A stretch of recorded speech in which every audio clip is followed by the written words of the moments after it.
Ô Kleber, você quer complementar um pouquinho? O que você tem a falar a respeito? Você prefere que eu conte uma historinha ou uma historiona? Fica ao seu critério. Deixa eu tentar contar algumas historinhas. A primeira coisa é o seguinte: antes da gente ter, como hoje a gente tem, medicamentos que permitam fazer um tratamento otimizado, o tratamento cirúrgico da doença de Parkinson já era feito. Os primórdios do tratamento cirúrgico da doença de Parkinson datam do final da década de 1940. Nos anos 1950 e 1960, centenas de milhares de cirurgias foram feitas para tratar sintomas da doença de Parkinson. Por quê? Porque isso foi antes do surgimento da medicação que o Wesley acabou de falar, levodopa. Quando a levodopa surgiu, nos anos 1960, a fala comum era: acabou a cirurgia da doença de Parkinson, porque a doença de Parkinson agora vai ser curada. O que a doença de Parkinson era entendida? Era entendida como uma deficiência de dopamina. Então agora você descobriu uma forma de entregar dopamina no cérebro, sem afetar o corpo, e vai repor aquilo que está faltando. O número de cirurgias no mundo desabou. Passou a se fazer cirurgia para outras condições, como distonia, como tremor sintomático ou tremor essencial. Mas para cirurgia, para doença de Parkinson, desabou. Deixa eu só te fazer uma pergunta. Como é que era operar essas cirurgias na década de 40 sem ressonância, com muito menos recurso de navegação que você tem hoje? Como é que eram os resultados dessas cirurgias? Puxa vida, depois eu vou mandar para vocês depois um videozinho de uma cirurgia da década de 1950 por um grande cirurgião. Grande cirurgião. Tratando um tremor na doença de Parkinson através de um procedimento de talomotomia. Assim, o doente simplesmente parou de tremer na hora. Agora, qual o grande detalhe? O que é mais importante?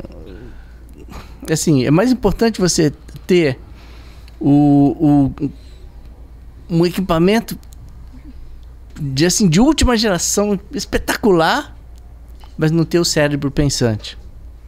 Na época, se tinha grandes fisiologistas. Os neurocirurgiões eram grandes fisiologistas. Por isso que, inclusive, foi até talvez o professor Raumarino, né, quem cunhou esse termo de neurocirurgia funcional. Esse termo ele é bem adequado, porque a neurocirurgia que pratica a cirurgia do estudo de movimento, ela não é uma neurocirurgia anatômica. Ela tem que ser funcional.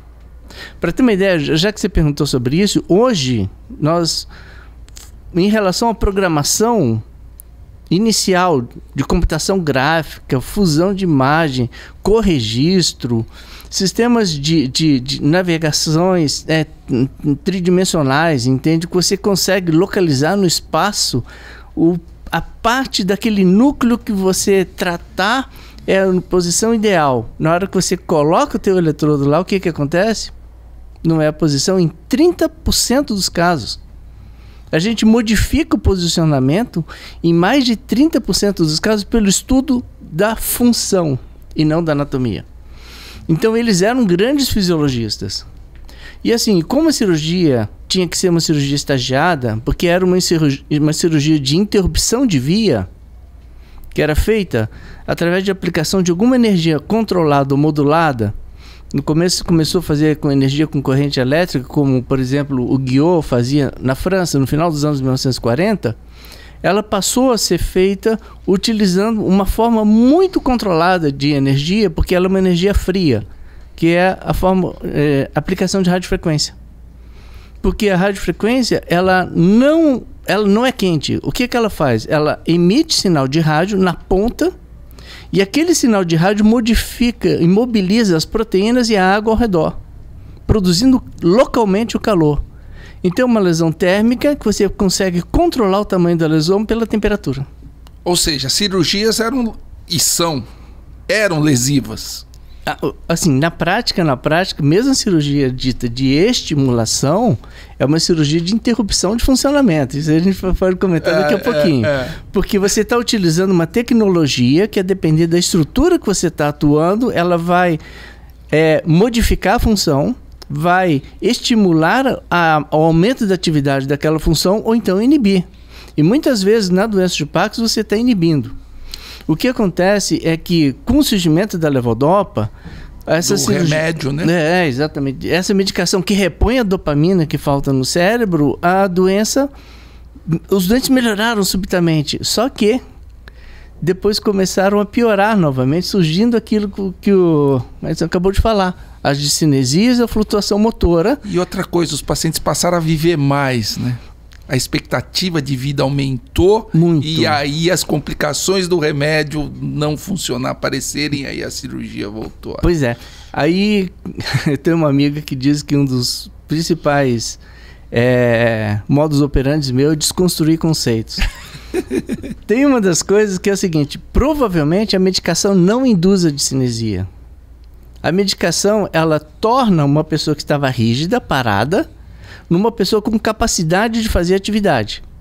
Ou seja, uma pessoa rígida se torna uma pessoa móvel.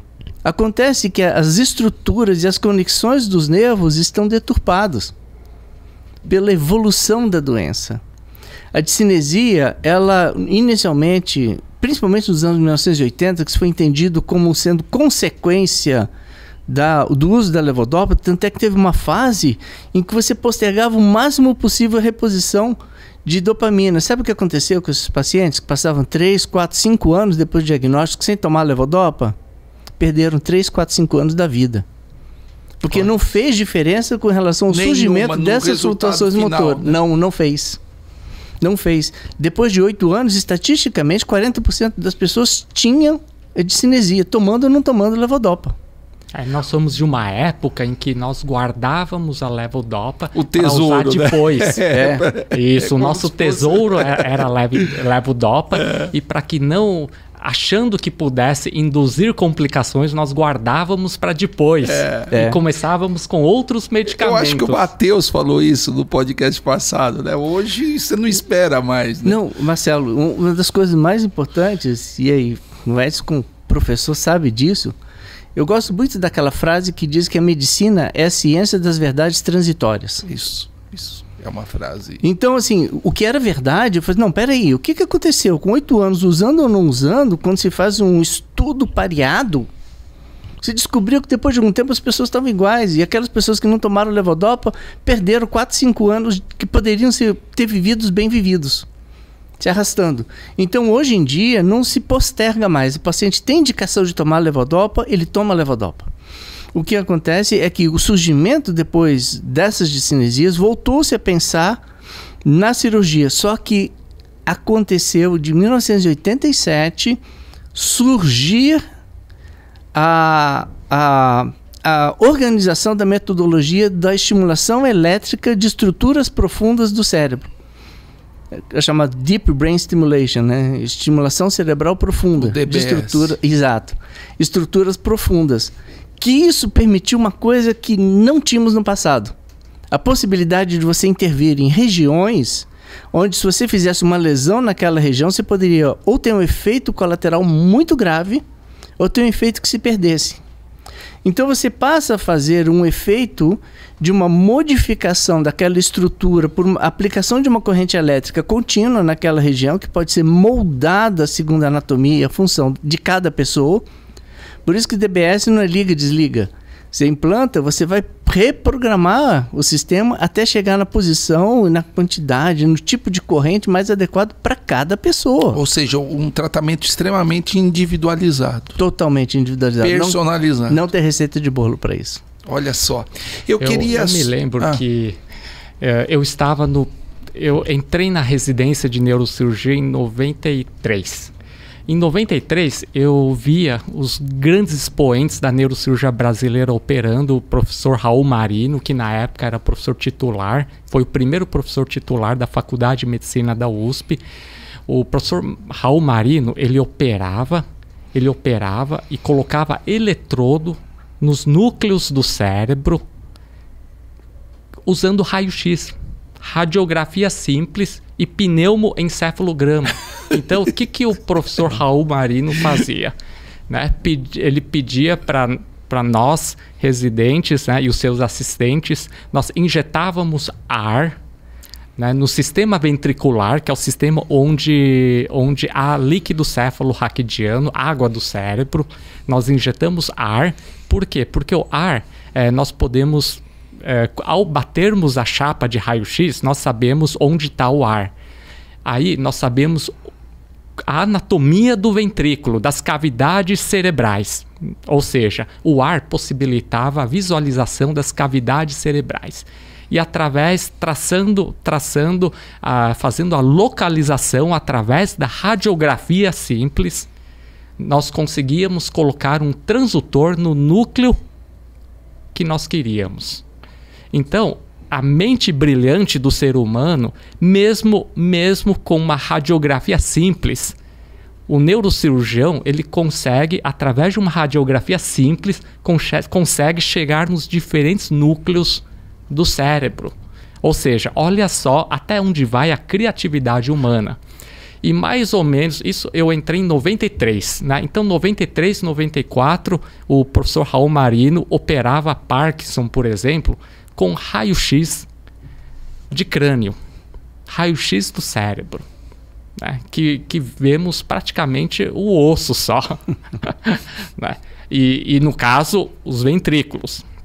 Aí, posteriormente, o professor Manuel Jacobsen Teixeira, né, ele começou a fazer cirurgias de Parkinson com tomografia, usando a tomografia e as imagens da tomografia para poder introduzir uma agulha, chegar nos diferentes núcleos. Então, o professor Manuel, ele foi o primeiro do Brasil a utilizar imagem, né, e localização por imagem para operar.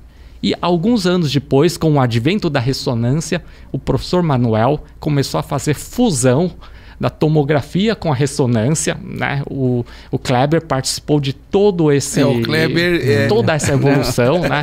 Eu lembro que o Kleber ele era o aprendiz do professor Manuel, isso há décadas atrás, né? Alguns poucos anos. Alguns poucos anos atrás, Kleber. Eu era residente e o Kleber, ele acompanhava o professor Manuel, né?